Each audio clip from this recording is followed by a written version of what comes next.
Assalamualaikum warahmatullahi wabarakatuh. Apa kabar teman-teman semua? Perkenalkan, nama saya Nurul Qalbi Anissa. NIM saya 118804007. Saya dari jurusan Ilmu Politik, UIN Sunan Gunung Jati Bandung. Nah, apa kabar nih teman-teman semua? Kali ini saya akan membahas mengenai kasus yang masih hangat gitu ya, yang belakangan ini banyak dari berita maupun media sosial membicarakan mengenai kasus ini. Ya khususnya menyangkut mengenai negara Indonesia dan juga negara tetangga kita yaitu Malaysia. Mengenai kasus terkait dengan video penghinaan lagu kebangsaan Indonesia Raya. Kasus ini dimulai dengan sebuah video parodi yang diunggah melalui channel YouTube My ASEAN, yang dimana unggahan ini diduga dilakukan dan dibuat yang berasal dari Malaysia di akun YouTube-nya yang berlogo bendera Malaysia pada pertengahan Desember 2020 kemarin. Dan juga di situ itu ada lokasinya itu adalah di Malaysia. Di video parodi lagu Indonesia Raya itu jelas menggambarkan tentang penghinaan terhadap bangsa dan negara Indonesia. Tidak hanya itu, juga lagu parodi ini menghina Presiden pertama Indonesia yaitu Soekarno gitu. Lirik lagu Indonesia Raya ini juga diganti dengan kalimat-kalimat yang tidak sopan. Selain itu juga memang lambang negara yang direpresentasikan dengan burung Garuda juga diubah menjadi ayam jago kartun dengan lambang Pancasila di depannya dan ada dua gambar yang tidak senonoh lah di situ gitu ya. Ada gambar kartun yang tidak senonoh kayak gitu. Nah, diketahui juga bahwa kasus parodi lagu Indonesia Raya ini ada dua orang yang terduga yang merupakan anak di bawah umur yang yang diduga mengunggah lagu parodi di YouTube gitu. Yang pertama itu yang berinisial MDF yang terduga pemilik akun dari YouTube My ASEAN yang dianggap yang ditangkap di daerah Cianjur dan juga merupakan ternyata warga negara Indonesia dan juga NJ yang ditangkap di Sabah, Malaysia.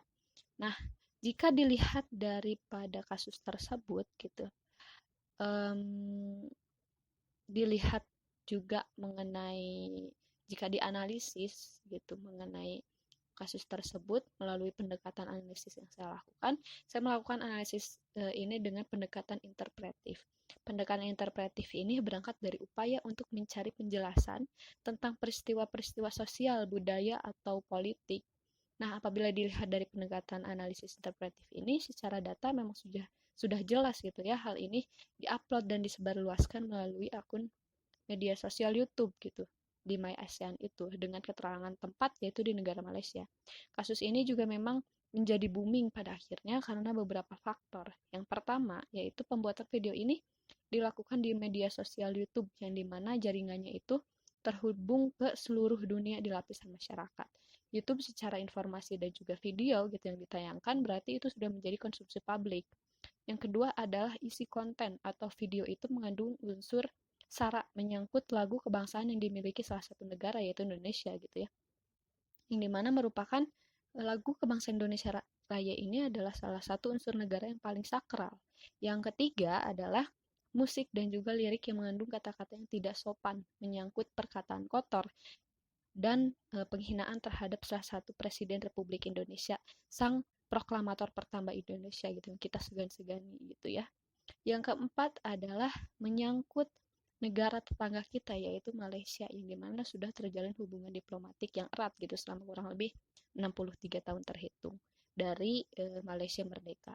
Nah, hubungan antara penduduk Indonesia dan juga Malaysia terkadang memang mengalami pasang surut gitu ya, mulai dari wilayah, klaim produk budaya dan juga lain sebagainya. Jika dilihat dari sejarah, memang kedua negara ini mempunyai riwayat konflik yang tidak sederhana mulai dari adanya masalah perbatasan, perlakuan terhadap tenaga pekerja, dan juga klaim budaya.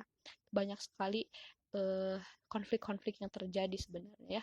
Jadi hubungan dan juga kerjasama internasional dalam perjalanannya ini antara Indonesia dan juga Malaysia memang mengalami banyak konflik gitu. Konflik ini terjadi karena berbagai kesalahpahaman dan juga keserakahan baik dari pihak satu maupun pihak yang lainnya.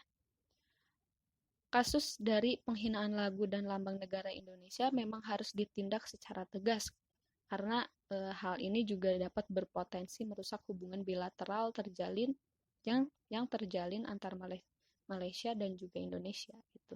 Yang tadi yang diduga MDF ini juga dijerat hukuman sangkaan pasal 4 huruf 5 ayat 2 pasal 28 ayat 2 Undang-Undang Nomor 19 tahun 2016 yang atas dasar perubahan Undang-Undang Nomor 11 tahun 2008 mengenai informasi dan transaksi elektronik atau ITE.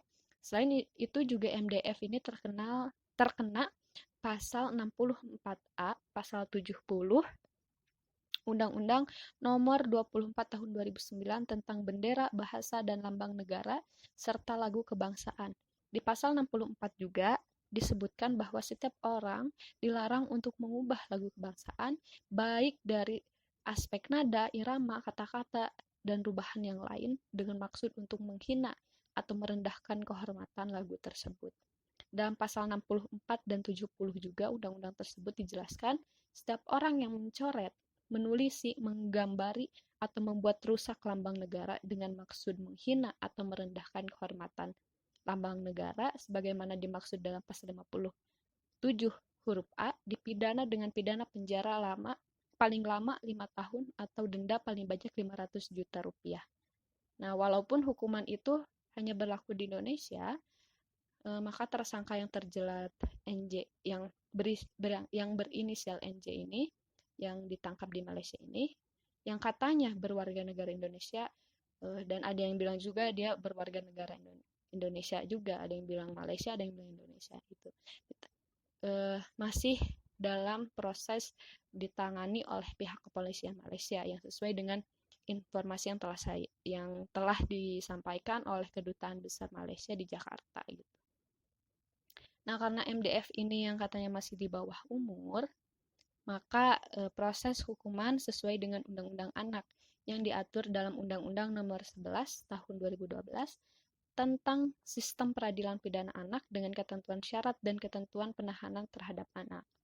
Ya, walaupun pada akhirnya kasus ini memang masih diselidiki gitu ya oleh otoritas negara Indonesia dan juga Malaysia tentunya karena belum secara pasti mengenai siapa pelaku